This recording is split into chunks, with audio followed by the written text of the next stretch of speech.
So how you doing? Yes, I shaved. I know. It's a horrible thing. But I had to do it. It's just too dang hot, you know? I took off a bit more than I usually do, but, you know, it's good enough. By the time the snow starts flying, it'll be back, you know.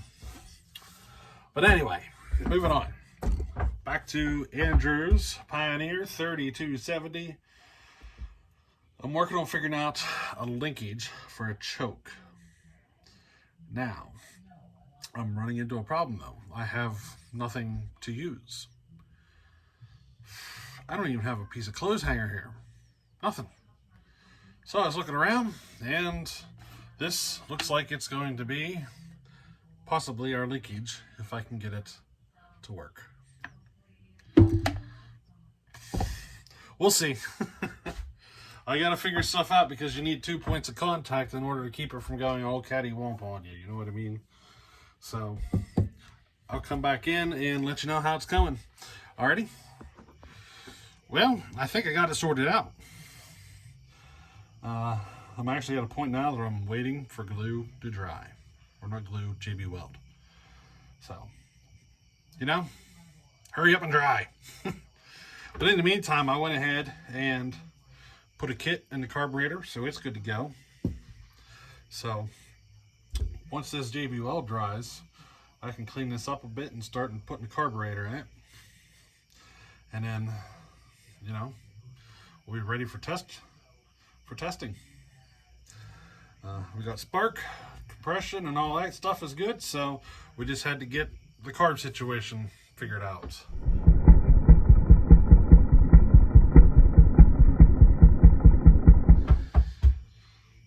The reason I'm doing this choke mod now instead of later is because I didn't want to rebuild 2 carbs. The other one's probably never going to get used, so I didn't want to waste a kit on a carb that's just going to end up coming out and probably never get used again. So I'm doing this conversion now before we start trying to fire it up and give it a test run, you know. Saul used to have a primer system instead of a choke. Well, we're switching it to a system where it does have a choke. Should be a bit more reliable. Now, I do have to do one block. It has an impulse for the primer system. I don't know why, but it's hooked up for an impulse line into the primer. So I'm going to have to block that impulse line off. It looks like I can just screw it out and throw a small bolt in it and be plugged up.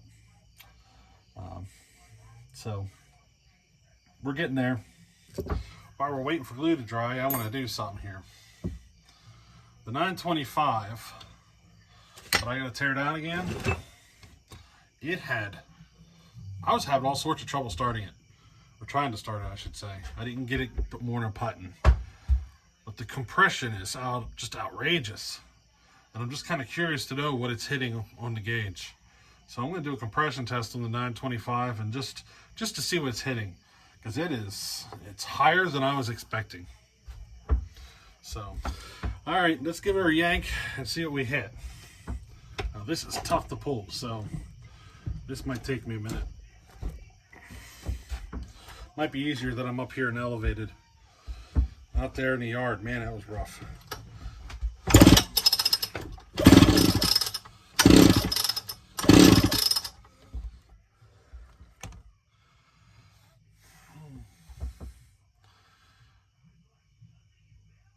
So, it looks like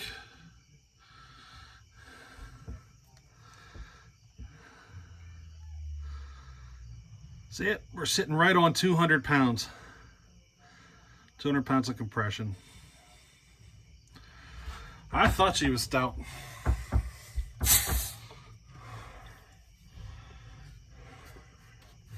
Could definitely feel it, you know?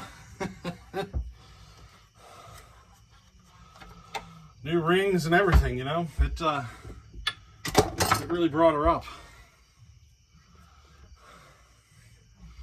All I gotta do now is get it tore down. I gotta fix that issue there. I'm gonna have to make a piece of cork to hold everything solid. But so far, that's it. That's the only thing going on. Now, I should add, I'm sitting at 200 pounds of compression on 22 thousandths of squish. So I want to know your opinion. Do you think I should try to take that extra 2 thousandths off, or just call it close enough? Or you go further? I'm thinking that's close enough. I don't think we need to get to exactly 20 thousandths or less or anything. Plus, it's an old saw. I think at 22 we're just fine. Just for comparison purposes, I'm going to compression test this 923. It's roughly the same. Just to compare. Now this saw actually runs, even though it doesn't look like it. I stole some parts off of it, but it is actually a runner.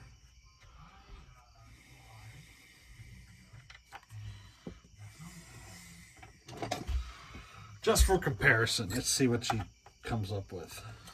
Alrighty, that's hot. Boy, I can tell the difference.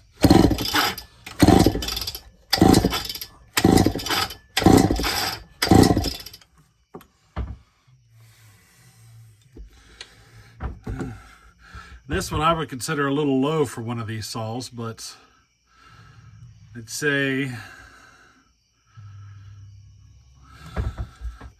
I'm thinking about 147. What do you think? I'm going to say about 147 pounds. I think it's a little low for one of these. I think normal is around 180-ish. But there we go. Just, I'll come back in probably tomorrow and work at getting the Pioneer put back together. Oh, you know what I forgot to look at. So we got something going on with this starter. Can you see it? Tremendous amount of play. And what's happening is once you start having a wrench on it, it's kind of binding up. So I wonder what's going on there. So we go ahead and, like, even now it is so rough to pull. And it's clunky.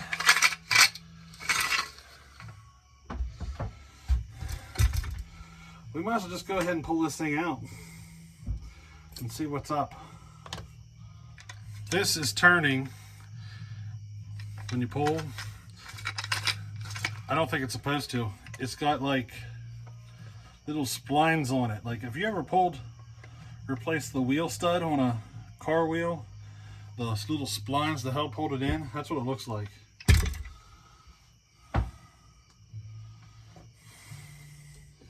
There's what she looks like. And that spline tells me it shouldn't be turning. So you tell me, you think I could clean that up enough that JB Weld would hold it? I don't know if it will. This saw's a little stout to pull on. Yeah, right now that's my only idea, is to try to JB Weld it, and I'm not certain that JB Weld will hold it. I mean, it doesn't hurt to try, right? I could get in there and clean it up really good with a Dremel and stick JB Weld in there and see what happens. I guess there's only one way to find out. But I'm thinking if I could find like a washer. This is probably too thick. I'm thinking if I got a washer on the back side and sandwiched it all together with JB Weld, it might hold. It just might. So, we'll see. We're just waiting for glue to dry now, and we'll get her back together. Alrighty, so hey, we'll catch you in the next one. Alright, later.